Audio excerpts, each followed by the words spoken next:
மேஷம் அப்படின்னாவே தைரியம் தான். ஆனால் விழுந்துட்டோம் என்பதற்காக பயணம் முடிஞ்சிடுச்சு அப்படின்னு நினைக்க வேண்டாம். எழுந்து ஓட முடியும் அப்படிங்கிற ஒரு தன்னம்பிக்கையும் தைரியமும் நிறைந்த ஒரு உண்மையான குணம் உடையவங்க தான் இந்த மேசராசி என்பர்கள்.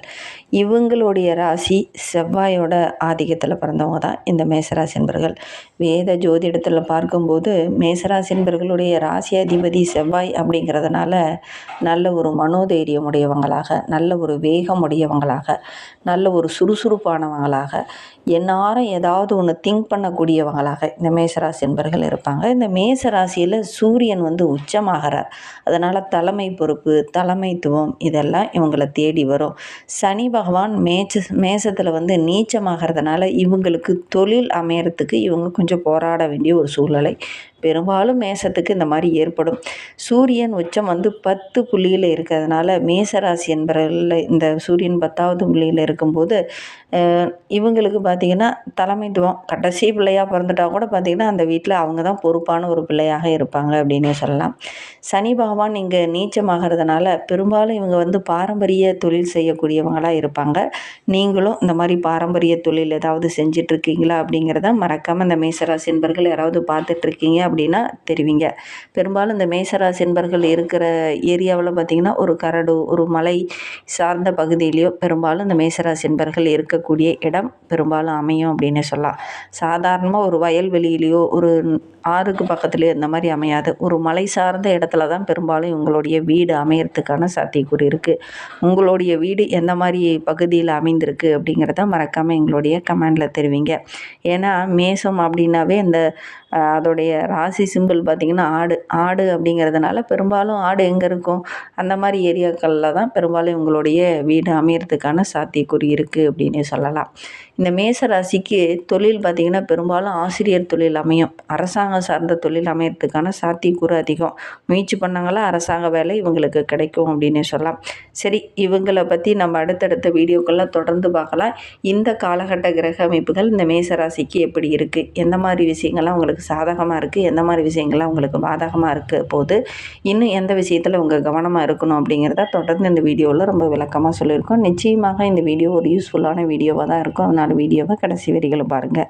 நீங்கள் இப்போ தான் ஃபஸ்ட் டைமாக நம்ம சேனலை பார்க்குறதா இருந்தால் நம்ம சேனலை சப்ஸ்கிரைப் பண்ணிக்கோங்க. கூடவே இருக்கிற பெல் ஐக்கானையும் கிளிக் பண்ணிக்கோங்க.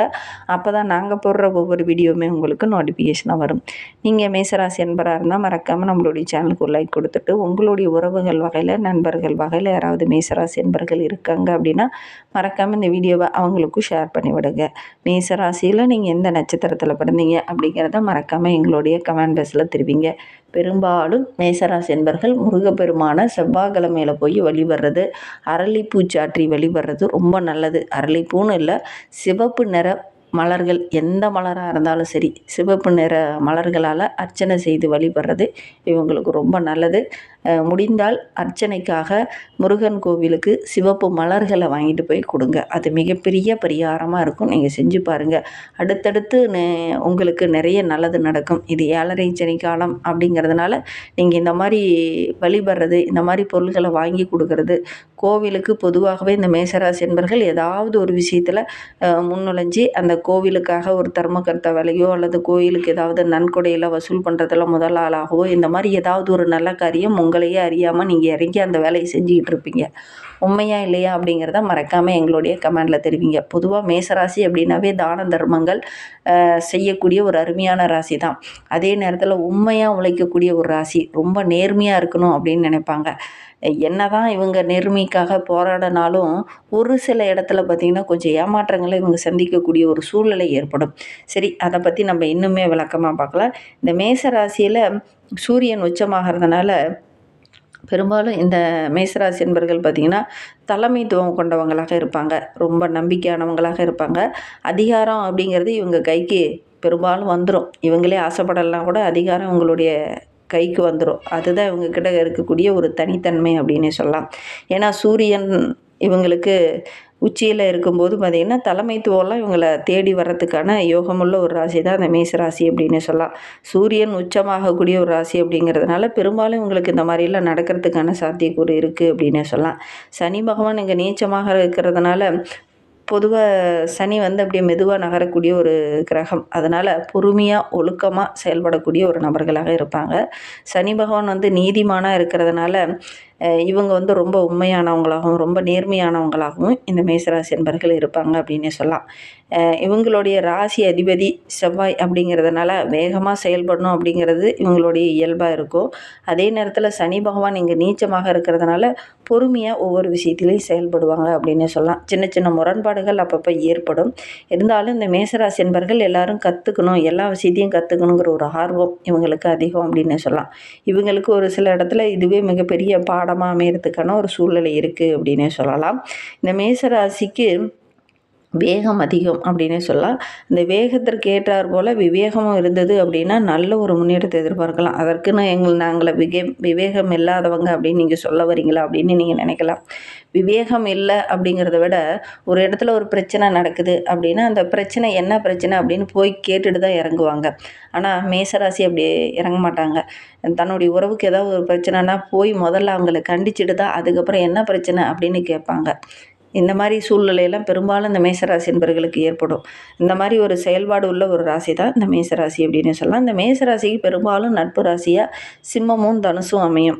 ஏன்னா மேசத்துக்குடைய செயல்பாடுகள் எல்லாமே சிம்மத்துக்கும் தனுசுக்கும் பொருந்தும். ஏன்னா அதுவும் நெருப்பு ராசி இல்லையா, அதனால் ரெண்டுமே உங்களுக்கு நல்ல ஒரு ஏற்ற ராசியாக அமையும் அப்படின்னு சொல்லலாம். ராசியை வைத்து பெரும்பாலும் கணிக்க முடியாது, இருந்தாலும் இவங்க நல்லா மேட்ச் ஆவாங்க அப்படின்னே சொல்லலாம். பஞ்சபூதங்களை வைத்து பார்க்கும்போது அதுவும் நெருப்பு ராசியாக இருக்கிறதுனால இந்த மேசத்துக்கு இவங்கெல்லாம் ஈடாவாங்க அப்படின்னே சொல்லலாம். இந்த மேச ராசி என்பர்கள் எப்பவுமே ஒன்று நம்ப ஆரம்பிச்சிட்டாங்க அப்படின்னா அதை நோக்கி பயணிப்பாங்க. அவங்களுடைய அத்தியாயம் ஃபுல்லாக அதை நோக்கி தான் இருக்கும். அதை நோக்கி பயணித்து அந்த இலக்கை அடைவாங்க இந்த மேசராசி என்பர்கள் அப்படின்னு சொல்லலாம்.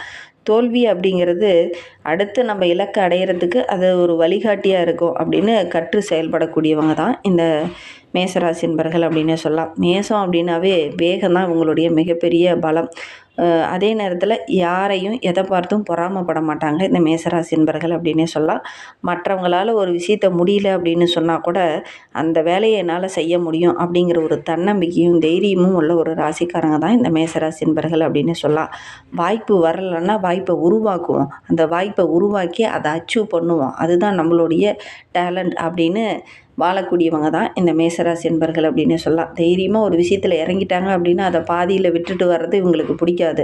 அந்த வெற்றியை அந்த அச்சீவ்மெண்ட்டை பார்க்காம இவங்க ஓய மாட்டாங்க. உழைத்து முன்னுக்கு வரணும், அந்த வெற்றியை பார்க்கணும் அப்படிங்கிறதுக்காக போராடக்கூடிய ஒரு மனப்பான்மை உடையவங்க தான் இந்த மேசராசி என்பர்கள். கோபம் வந்துருச்சு அப்படின்னா யாராலையும் தடுக்க முடியாது. டக்குன்னு அந்த கோபத்தை வெளிப்படுத்திடுவாங்க இந்த மேசராசி என்பர்கள் அப்படின்னே சொல்லலாம். பொறுமையாக ஒவ்வொரு இடத்துலையும் கையாளுவாங்க. உணர்வுக்கு அதிக மதிப்பு கொடுப்பாங்க. குடும்ப உறவுகளை ரொம்ப நேசிக்கக்கூடிய ஒரு நபர்களாக இருப்பாங்க. எப்பவுமே பார்த்திங்கன்னா அந்த பாதுகாப்பு உணர்வை வெளிப்படையாலாம் சொல்லிகிட்டு இருக்க மாட்டாங்க. உனக்கு பாதுகாப்பாக இருப்பேன் அவ்வளோதான். இது மேசராசி என்பர்களுடைய ஒரு டைலாக். அதை வந்து வெளிப்படையாகவோ அன்பாகவோ அரவணைப்பாகவோலாம் அந்த மேசராசி என்பர்கள் வெளிப்படுத்த மாட்டாங்க. இது வந்து மற்றவங்களுக்கு கொஞ்சம் இடையூறாக இருக்கும் அப்படின்னே சொல்லலாம். சரி, இவங்களுக்கு இன்றைய காலகட்ட கிரக அமைப்புகள் எப்படி இருக்குது அப்படிங்கிறத பார்க்கலாம். எத்தனை சவால்கள் வந்தாலும் அதை நேருக்கு நேர் சந்தித்து வெற்றி காணக்கூடிய ஒரு மன உறுதி கொண்டவங்க தான் இந்த மேசராசி என்பர்கள். விடாமுயற்சியும் தன்னம்பிக்கையும் உடையவங்க தான் இந்த மேசராசி என்பர்கள். இவங்களுக்கு இந்த மாதம் பணியிடத்தில் உங்களுடைய திறமைக்கு ஏதாவது ஒரு அங்கீகாரமோ பாராட்டோ கிடைக்கக்கூடிய ஒரு யோகமான மாதமாக அமைந்திருக்கு. மேலதிகாரியோட அன்பு ஆதரவு கிடைக்கும். உங்களுடைய பொறுப்புணர்வை பார்த்து அவங்களே பாராட்டுவாங்க. நீண்ட நாட்களாக நீங்கள் எதிர்பார்த்த அந்த பதவி உயர்வு, ஊதிய உயர்வு இதெல்லாம் கிடைக்கக்கூடிய ஒரு யோகமான கிரக அமைப்பு அப்படின்னு சொல்லலாம். நீங்களே எதிர்பாராமல் ஒரு சிலருக்குலாம் மேசராசி என்பவர்களுக்கு பார்த்திங்கன்னா சம்பள உயர்வு கிடைக்கும். நல்ல தகவல் ஒன்று உங்கள் வீடு தேடி வரும். குறுஞ்செய்தி மூலமாகவோ அல்லது செய்தி தொடர்பு மூலியமாகவோ ஏதாவது ஒன்று மூலியமாக ஒரு நல்ல செய்தி உங்களை தேடி வரும் அப்படின்னு சொல்லலாம். குறிப்பாக வேலைக்கு செல்லக்கூடிய மேசராசி பெண்களுக்கு புதுசாக ஒரு வாய்ப்பு கிடைக்கக்கூடிய யோகம் இருக்குது. சக ஊழியர்களுடைய ஒத்துழைப்பு இந்த காலகட்டத்தில் கிடைக்கும். அதே நேரத்தில் ஒரு சிலரால் சின்ன சின்ன இடைஞ்சல்கள் வரத்துக்கான ஒரு சூழ்நிலை இருக்குது. அதனால் கவனமாக செயல்படுறது நல்லது அப்படின்னே சொல்லலாம். வியாபாரம் செஞ்சுட்டு இருக்கக்கூடிய மேசராசி என்பவர்களுக்கு புதிய வாடிக்கையாளர்கள் கிடைப்பாங்க. தொழிலில் முதலீடு போடுறதன் மூலிமா நல்ல லாபம் கிடைக்கும். இணைய வழியில் நிறைய லாபம் கிடைக்கக்கூடிய யோகம் இருக்குது. ஒரு சிலர்லாம் புதுசாக கிளை தொடங்குவீங்க. அந்த முயற்சி எல்லாமே வெற்றியாகும். கூட்டு தொழில் அமோகமாக இருக்குது. சின்ன சின்ன கருத்து வேறுபாடுகள் அப்பப்போ வரும். இருந்தாலும் கவனமாக செயல்பட்டிங்கன்னா பெருசாக பாதிப்பு எதுவும் ஏற்படாது. மேசராசி குடும்ப தலைவிகளுக்கு இது ரொம்ப ஏற்ற காலம் அப்படின்னு சொல்லலாம். வீட்டில் ஏதாவது ஒரு சுபகாரியமோ சுப நிகழ்வோ நடக்கக்கூடிய ஒரு யோகமான கிரக அமைப்பு இருக்குது. கணவனுடைய அன்பு ஆதரவு கிடைக்கும். பிள்ளைங்க உங்களுடைய பேச்சு கேட்டு நடப்பாங்க. பிள்ளைகளுடைய கல்வியில் நல்ல ஒரு முன்னேற்றத்தை எதிர்பார்க்கலாம். அது உங்களுக்கு ரொம்ப மகிழ்ச்சிகரமாக இருக்கும். வீட்டுக்கு தேவையான ஆடம்பர பொருளெல்லாம் வாங்கக்கூடிய யோகம் மேசராசி பெண்களுக்கு இந்த காலகட்டத்தில் இருக்குது அப்படின்னு சொல்லலாம். வீட்டில் உறவினர்கள் வருகை இருக்கிறதுனால வீடே ரொம்ப உற்சாகமாக இருக்க போது நீங்களும் ரொம்ப மகிழ்ச்சிகரமாக இருக்கக்கூடிய ஒரு யோகமான மாதமாக இந்த மாதம் அமைந்திருக்கு அப்படின்னே சொல்லலாம். புதுசாக ஒரு சிலருக்கு வாய்ப்புகள் கிடைக்கும். உங்களுடைய திறமைக்கு நல்ல ஒரு அங்கீகாரம் கிடைக்கும். அதே நேரத்தில் கலைஞர்களுக்கு பார்த்திங்கன்னா நிறையா ரசிகர்களுடைய அன்பு ஆதரவு கிடைக்கும். வெளிநாட்டுக்கு செல்லக்கூடிய யோகம் இருக்குது. அதே நேரத்தில் வெளிநாட்டு நிகழ்ச்சியெல்லாம் பங்கேற்கிறதுக்கான வாய்ப்புகள் ஒரு சில கலைஞர்களுக்கு இந்த காலகட்டத்தில் அமையும் அப்படின்னே சொல்லலாம். மாணவர்களை பொறுத்தவரையிலும் படிப்பில் நல்ல ஒரு முன்னேற்றத்தை எதிர்பார்க்கலாம். போட்டித் தேர்வில் எழுதிட்டு இருக்கவங்களுக்கு அந்த தேர்வில் வெற்றி பெறக்கூடிய வாய்ப்புகள் இருக்குது. ஆசிரியர்களுடைய அன்பு ஆதரவு கிடைக்கும். உடல் ஆரோக்கிய ரீதியாக இருந்த பிரச்சனைகள் இந்த காலகட்டத்தில் சரியாகும். செவ்வாய்க்கிழமையில் கால பைரவருக்கு நல்லெண்ணெய் தீபம் ஏற்றி வழிபட்டுடுவாங்க. நீங்கள் எடுக்கிற காரியங்கள் எல்லாமே உங்களுக்கு வெற்றியாகவும் மன நிம்மதியை தரக்கூடிய ஒரு யோகமான கிரக அமைப்பாகவும் இந்த காலகட்டத்தில் இருக்குது. வீட்டில் நீங்கள் எடுக்கிற காரியங்கள் எல்லாமே தடையாகவும் பிரச்சனையாகவும் இருக்குது அப்படின்னு நினைக்கக்கூடிய நம்மளுடைய மேசராசி என்பர்கள் வீட்டில் ஒரு கோபூஜை செய்யுங்க. கோபூஜை செய்யும்போது அந்த மகாலட்சுமியோட அருள் பரிபூரணமாக கிடைக்கும்போது கட்டாயம் உங்களுக்கு நல்லதே நடக்கும். எந்த சுபகாரியம் தடைபட்டு நிற்குதோ அந்த சுபகாரியம் உங்களுக்கு நடக்கும். இதை மட்டும் நீங்கள் செஞ்சு பாருங்கள். அப்படி செய்ய முடியல, வசதி இல்லை அப்படின்னு நினைக்கிறவங்களுக்கு கோமாதாவுக்கு அகத்திக்கீரையோ வாழைப்பழமோ வாங்கி கொடுங்க. கோமாதாவுக்கு கோதுமை தானமாக வழங்குங்க. நல்லதே நடக்கும். இந்த மாதிரி பயனுள்ள தகவலை நீங்கள் தொடர்ந்து கேட்கணும் அப்படின்னு நினச்சிங்கன்னா நம்ம சேனலை சப்ஸ்கிரைப் பண்ணிக்கோங்க. கூடவே இருக்கிற பெல் ஐக்கானையும் கிளிக் பண்ணிக்கோங்க.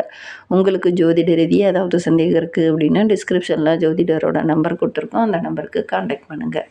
இந்த வீடியோவை முழுமையாக பார்த்ததற்கு நன்றி. தேங்க்யூ.